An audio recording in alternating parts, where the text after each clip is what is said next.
Ladies and gentlemen, Twitter policies state that if you try to intimidate or utilize the platform, even for some kind of innuendo or underlying message, so obviously the phrase "you're next" is a pretty clear statement.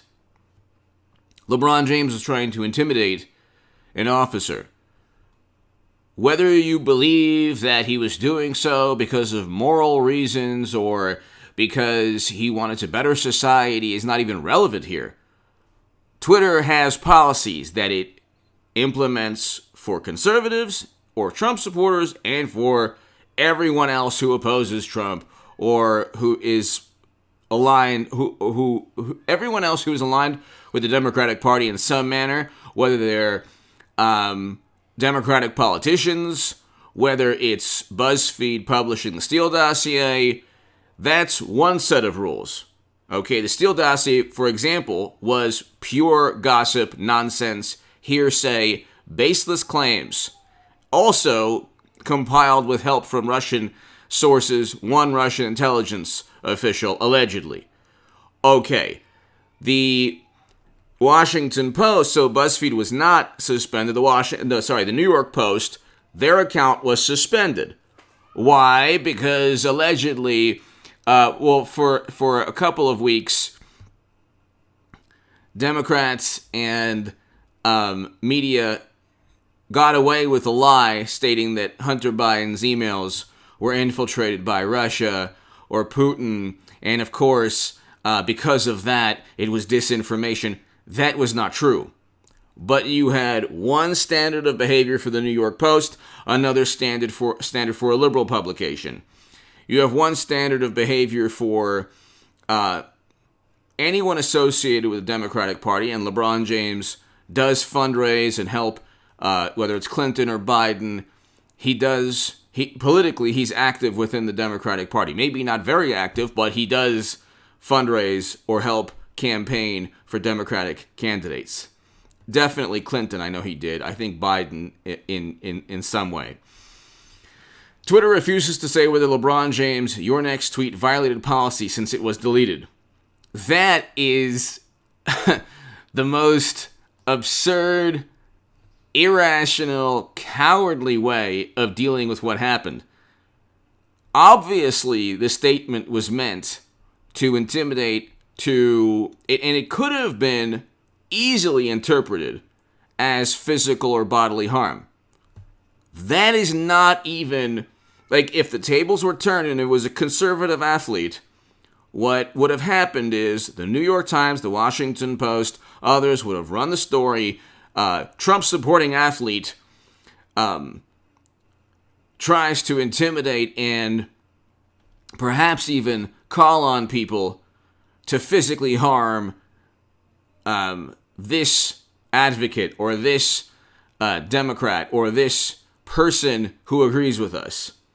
What took place was, it was the opposite. And now you have Twitter refusing to suspend his account, but also refusing to even say whether or not, Trump was banned specifically because of this, inciting or compelling people to do something horrible, which in a court of law he was never found guilty of doing.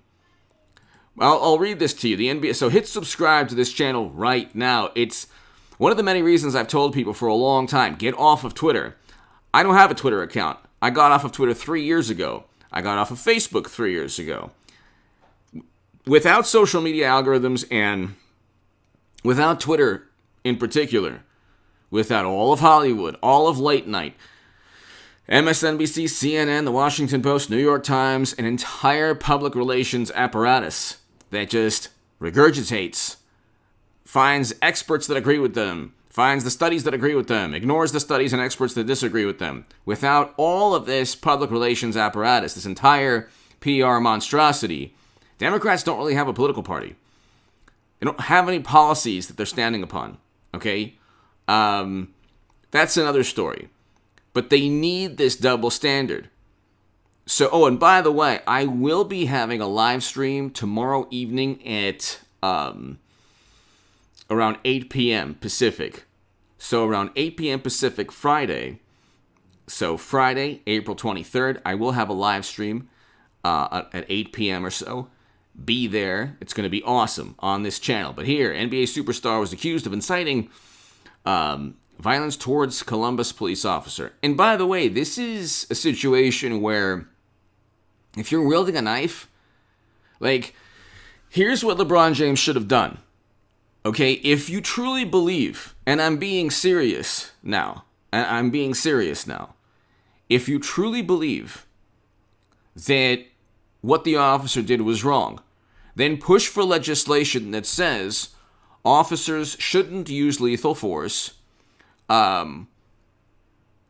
Officers shouldn't use lethal force, even if even if a person is coming at them with a knife. Then push for legislation and see where that goes.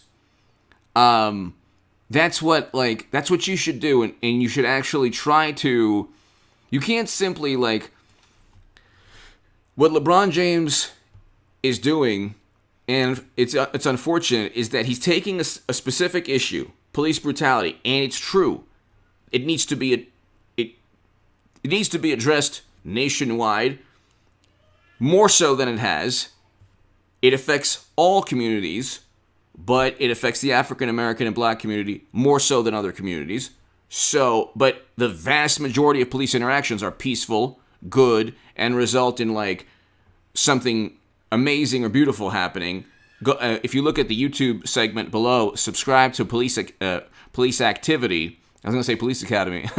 Police Activity.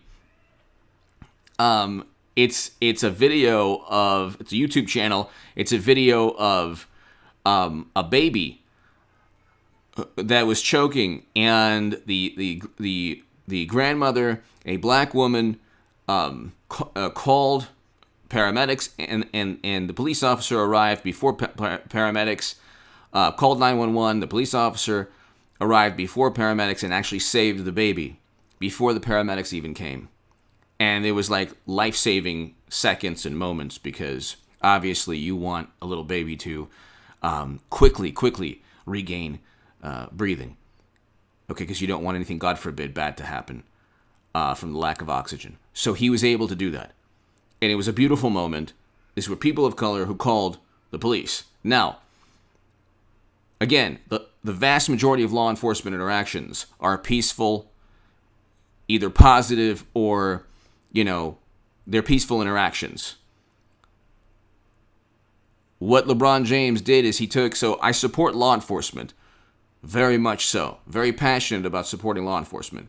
But at the same time, he's taking an issue that's an important issue, and he is painting all law enforcement officials with the same brush. And he's doing a disservice, because if he truly believed that law enforcement shouldn't protect, an officer shouldn't protect himself if someone's wielding a knife at him, then he should simply say that. You can't then say, see, again, it sounds bizarre for me to break it down in that way, but that's what he's saying in the tweet. When he goes, "You're next," who knows exactly what he meant? He very likely, people could misconstrue that for bodily harm, which already breaks Twitter policies because it's intimidating. It also broke California law that I explained in my videos yesterday. So check out those videos. But if you truly believe, this is the thing. In Oklahoma, yesterday, activists prevented a legislative session from passing bills, from interrupted the process of voting and passing bills that they didn't like. We saw that apparently it's okay. January 6th was, yes, horrible, shouldn't have happened, but the same thing in a different way happened in Oklahoma, and no media outrage. There's a double standard that exists in our society today. This is one of the reasons why 74 million Americans, in addition to President Trump, did great things.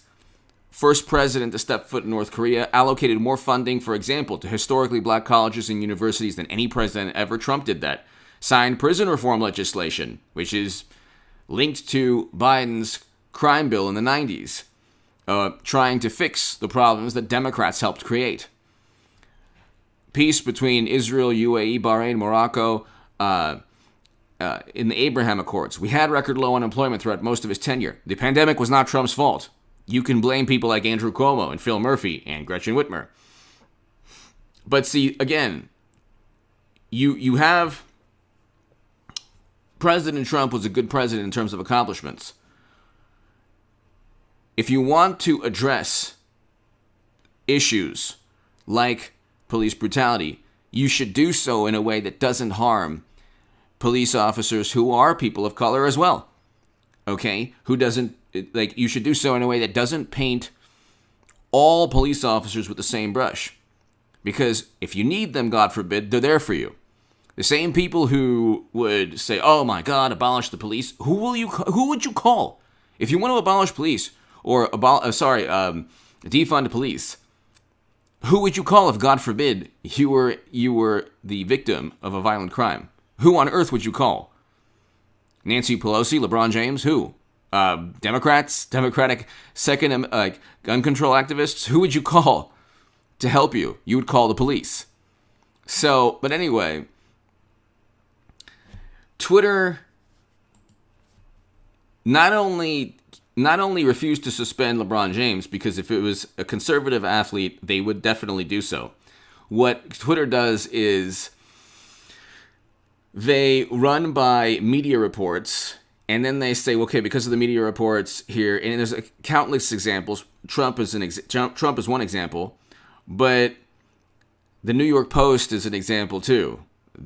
Twitter did, and now they're saying they shouldn't have suspended the New York Post's account, but there was no evidence. In fact, John Radcliffe quickly put an end to that, saying, "Yeah, that's not true. Russia didn't infiltrate, Hunter Biden's emails. They're almost certainly authentic." Again, there's so many examples of double standards, but what Twitter does is they run by media reports. So there's outrage among conservative publications. They ignore the conservative publication outrage. They only go by the liberal publication outrage, which is unfortunately most of the publications that talk about politics in the country. They're even taking it a step further and saying, well, because he deleted his tweet, we have no policy on it. There was a screenshot. He's one of the most famous, respected, renowned people on the planet. You're next with a picture of the officer, and then instead of any condemnation, it's CNN or NBC News. LeBron James explains why he deleted tweet. ESPN. LeBron James explains why he deleted tweet. It's benefit of the doubt. He explains why. And it's like, that's fine, but the damage is done already. Because Twitter, the tweets take on a life of their own. So you make a statement that's dangerously ambiguous in that manner. The damage is already done.